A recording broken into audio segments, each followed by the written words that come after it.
салом дӯстон, имрӯз як хабари ҷолиб аз дунёи футбол дорем. Мартин Брейтвейт, футболбози пешини Барселона, мехоҳад клуби Эспаньолро харад. Брейтвейт дар тобистони имсол Эспаньолро тарк кард ва ба Гремио гузариш намуд. Бо вуҷуди ин, ӯ фикри хариди Эспаньолро дорад. Мартин аллакай якчанд намуд бизнес дорад. Ширкате ки ба амволи ғайримаъқул дар ИМЕА машғул аст, ресторан, даргах ва маъмурияти Барселона ва як бренди либос. Қайд кардан лозим аст ки Брейтвейт бо соҳибони ҳозираи Испаньол мусибатҳои безеб дошт. Тобистони гузашта онҳо ӯро раҳо накарданд, вақте ки ӯ мехост ба клуби Ла Лига гузарад, то имкони иштирок дар Евро 2024-ро зиёд кунад, чунки аз клуби Сегунда ӯро даъват намекарданд. Бо ин харид Брейтвейт мехоҳад роҳбарияти ҳозираи Испаньолро якта ба якта аз кор озод намояд. Агар ҳамчун футболбоз зӯрат нарасад, акнун ҳамчун бизнесмен рафтор мекунем. Боз нашавад ки баъди хариди Испаньол қасдии худро аз Барселона гирад. Охир Испаньол рақиби ашадии Барселона дар Каталония мебошад. Акнун мегузарем ба хабарҳои дигар. Лайки қиматбои худро гузоред. Мо бошем сар мекунем. айни ҳол бисёр бозиҳои дӯстона пеш аз саршавии мавсим гузашта истодааст ва шумо метавонед рақобати бадчени дили наздики худро пайдо намоед. хотиррасон мекунам ки интихоби худро дар 1x кунед. ин ширкат чандин сари сол мешавад ки кору фаъолият дорад ва беҳтарин шароитҳоро фароҳам меорад. танҳо дар мо ва танҳо барои шумо промо тайёр кардем бо номи AMG 0777 ки шумо метавонед дар вақти регистратсия кардан ва аввалин пардохти худ то ҳаҷми 8000 сомонӣ бонус ба даст оред. маълумоти бештар дар комментария. имкониятро аз даст надиҳед. гузаришҳои футболбозон байни дастҳо ҳамеша диққати мухлисон ва мутахассисонро ҷалб мекунанд. яке аз чунин рӯйдодҳои муҳим гузариши нимҳиматгари Челси Конор Галлахер ба дастаи Атлетикои Мадрид мебошад. ин хабарро журналисти маъруф Фабрицио Романо эълон кард ки саҳифаи навро дар карьераи ин бозингари ҷавон ва умедбахш мекушояд. Конор Галлахер ки мавсими таъсирбахшро дар ҳайати Челси гузаронид, ба гузариш ба Атлетико бо маблағи 40 миллион евро розӣ шуд. ин гузариш на танҳо сармоягузории молиявии назаррас аз ҷониби дастаи мадридиро нишон медиҳад, балки қарори стратегие мебошад ки ба мустаҳкам кардани нимҳимоят равона шудааст. шартнома ки барои 5 сол баста мешавад, нақшаҳои дарозмуддати Атлетикоро барои ҳамкорӣ бо Галлахер нишон медиҳад. барои Челси ин низ рӯйдоди муҳим аст. ҳарчанд шартномаи Галлахер бо дастаи лондонӣ танҳо тобистони соли 2025 ба идмом мерасид, даста қарор кард ки бозингарро фурӯшад. дар мавсими гузашта бозингари англис 50 бозӣ барои Челси дар томи мусобиқаҳо гузаронда 7 гол зад ва 9 паси голӣ дод. ин саҳм дар муваффақиятҳои даста нодида намонд ва гузариш ба Атлетико ҳамчун эътирофи истеъдод ва касбияти ӯ арзёбӣ мешавад. барои худи Галлахер гузариш ба Атлетико имкониятҳо ва дурнамоиҳои навро мекушояд. лигаи Испания бо сатҳи баланди худ маъруф аст ва иштирок дар бозиҳо бар зидди дастаҳои ба мисли Барселона ва Реал Мадрид санҷиши ҷиддӣ ва имкони рушд мебошад. дар Атлетико Галлахер таҳти роҳбарии Диего Симеоне, яке аз мураббиёни мӯътабари замони ҳозира кор мекунад. Симеоне бо тактикаи моҳиронаи худ ва қобилияти кушодани потенсиали бозингарон маъруф аст ва Галлахер бояд аз ӯ бисёр чизҳоро ёд гирад. ин гузариш ҳамчунин аҳамияти ба нақшагирии стратегиро дар футболи муосир таъқид мекунад. дастаҳо на танҳо қобилиятҳои ҳозираи бозингаронро баҳогузорӣ мекунанд, балки потенсиали рушди ояндаи даставиро низ ба назар мегиранд. дар мавриди Галлахер Атлетико дар ӯ на танҳо нимҳимоятгари қавӣ, балки пешвоеро мебинанд ки метавонад саҳми назаррас дар муваффақиятҳои даста дар солҳои наздик гузорад. дар хотима гузариши Конор Галлахер аз Челси ба Атлетико рӯйдоди муҳими ҷаҳони футбол мебошад. ин қароре аст ки ҳам барои худи бозингар ва ҳам барои ҳардуи даста муфид аст. Галлахерро марҳилаи нави карьерааш интизор аст ва мухлисон бо шавқ интизори бозии ӯ дар ҳайати дастаи мадридӣ мебошанд.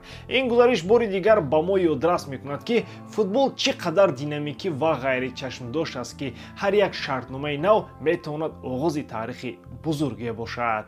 Эмерик Ляпорт, як футболбози боистеъдод ки дар ҷаҳон машҳур аст, бозам диққати клубҳоро ба худ ҷалб кард. ин дафъа сабаб таваҷҷӯҳи Реал Мадрид ба ӯ шуд. Ляпорт ҳоло дар Ал-Насри чемпионати Арабистони Саудӣ бозӣ мекунад, аммо аз бозии худ ва шароити умумӣ дар клуб норозӣ аст. Ляпорт дар Арабистони Саудӣ худро бароҳат ҳис намекунад. ӯ ҳамагӣ 30 сол дорад ва бо умедҳои калон ба ин кишвар омадааст. шартномаи ӯ то соли 2026 аст, вале аллакай ҳоло Лапорт омодааст клубро иваз кунад ва ба Аврупо баргардад. барои гузаштан ба Реал ӯ омода аст маоши худро кам кунад ки ин нишон медиҳад ки ӯ мехоҳад дар сатҳи баланд бозӣ кунад ва муваффақ шавад. мавсими гузашта Леопорд дар Ал-Наср хуб бозӣ кард. Дар 37 бозӣ 4 гол зада, як партофти голӣ низ дорад. аммо бо вуҷуди ин муваффақиятҳо Леопорд ҳис мекунад ки потенсиали ӯ пурра истифода намешавад. таваҷҷӯҳи Реал ба Леопорд тасодуфӣ нест. ин клуб ҳамеша бо қобилияти пайдо кардан ва рушди истеъдодҳо машҳур аст ва Леопорд ба стандартҳои онҳо мувофиқат мекунад. гузаштан ба Реал метавонад барои ӯ як фурсат барои як гардиши нав дар карьераи худ ва як имконоти бозӣ дар яке аз клубҳои беҳтарини ҷаҳон бошад. барои Реал бошад Леопорд метавонад як хариди арзишманд гардад. ӯ ҳимоятгари сатҳи ҷаҳонӣ ва бо истеъдод аст ва метавонад дифои дастаи онҳоро тақвият бахшад. омодагии ӯ ба гузаштан ба Реал нишон медиҳад ки ӯ касбӣ ва мақсаднок аст. қиссаи Эмерик Лапорт нишон медиҳад ки муҳим аст ки дар дастовардҳои худ ист накунӣ ва ҳамеша бештар кӯшиш намоӣ. хоҳиши ӯ барои бозӣ дар сатҳи баланд новобаста аз ҳамаи душвориҳо илҳом мебахшад ва нишон медиҳад ки устуворӣ ва мақсаднокӣ ҳамеша подош мегирад. гузаштан ба Реал метавонад барои Леопорд як қадами муҳим бошад ки дарҳои навро ба муваффақиятҳои нав боз мекунад. гузаришҳои бозингарон дар футболи имрӯз ҷузъи муҳими стратегияҳои клубҳо шуданд ва ҳар як гузариш метавонад ба бозии даста таъсир расонад. яке аз чунин рӯйдодҳо метавонад гузариши Хулиан Алварес аз Манчестер Сити ба Париж Сен-Жермен бошад. музокирот байни клубҳо идома дорад ва ин диққати мухлисон ва мутахассисонро ҷалб кардааст. Хулиан Алварес ҳамлагари аргентинӣ худро ҳамчун бозингари умедбахш нишон додааст. дар мавсими гузашта дар Лигаи Олии Англия ӯ 36 бозӣ карда 11 гол задааст ва 9 партофти голӣ додааст. ин нишон медиҳад ки ӯ бозингари самаранок аст ва метавонад барои дасташ ҳолатҳои голзаниро эҷод кунад. бозингароне ки чунин истеъдод доранд ба клубҳои беҳтарини Аврупо ҷолиб мебошанд.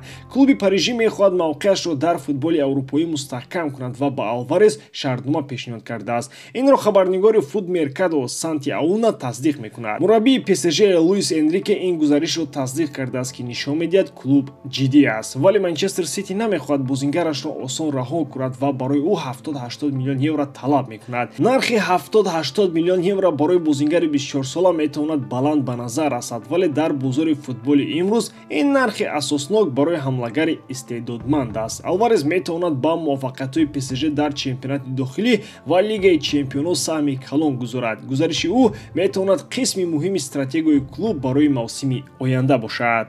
ғайр аз ин гузариши Алварес метавонад ба тавозуни қувваҳо дар футболи аврупоӣ таъсири калон расонад. ПСЖ ки дорои ситораҳои сатҳи ҷаҳонӣ дорад, метавонад хатти ҳамлаи пурқувват эҷод кунад ки бо клубҳои беҳтарини қитъа рақобат бандад.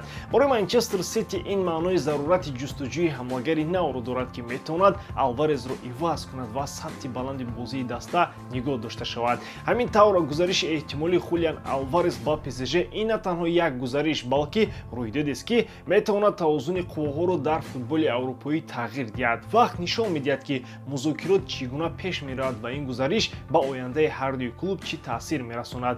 мухлисон бо шавқ интизори рушди рӯйдодҳо ва ҷангҳои нави футболӣ мебошанд. ҷаҳони футбол ҳамеша пур аз сюрпризҳо ва интригаҳо аст, хусусан вақте ки сухан дар бораи равзанҳои трансферӣ меравад. ин дафъа таваҷҷӯҳи мухлисонро хабари эҳтимолии гузариши вингери Бавария Брайан Сарагоса ба Барселона ҷалб кард.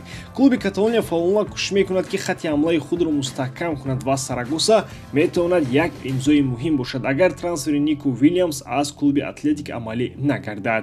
Брайан Сарагоса ки моҳи феврали соли ҷорӣ аз Гранада ба Бавария пайваст, аллакай худро ҳамчун як бозингари бо истеъдод ва умедбахш дар Ла Лига муаррифӣ карда буд, аммо ӯ натавонист маҳорати худро дар Бавария нишон диҳад. пеш аз гузариш ба дастаи олмонӣ Барселона низ ба ин бозингар ҳавасманд буд, аммо ӯ дар натиҷа Баварияро интихоб кард ки ин қарори нодурусти ӯ буд.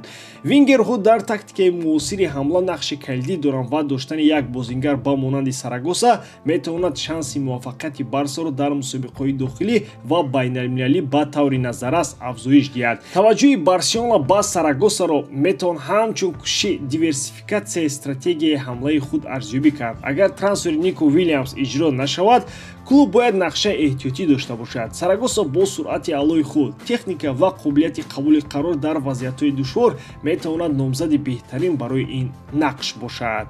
барои худи Сарагоса гузаштан ба Барселона метавонад як қадами муҳим дар касбаш бошад. Бозӣ дар яке аз бонуфузтарин клубҳои ҷаҳон орзуи бисёр футболбозон аст. Дар Барса ӯ на танҳо маҳорати худро дар сатҳи олӣ нишон дода метавонад, балки аз беҳтарин бозингарон ва мураббиён низ омӯхта ба рушди минбаъдаи ӯ мусоидат мекунад. Барои Барселона имзои Сарагоса метавонад як қадами муҳими стратегӣ дар партави рақобат дар Ла Лига ва Лигаи Чемпионҳо бошад.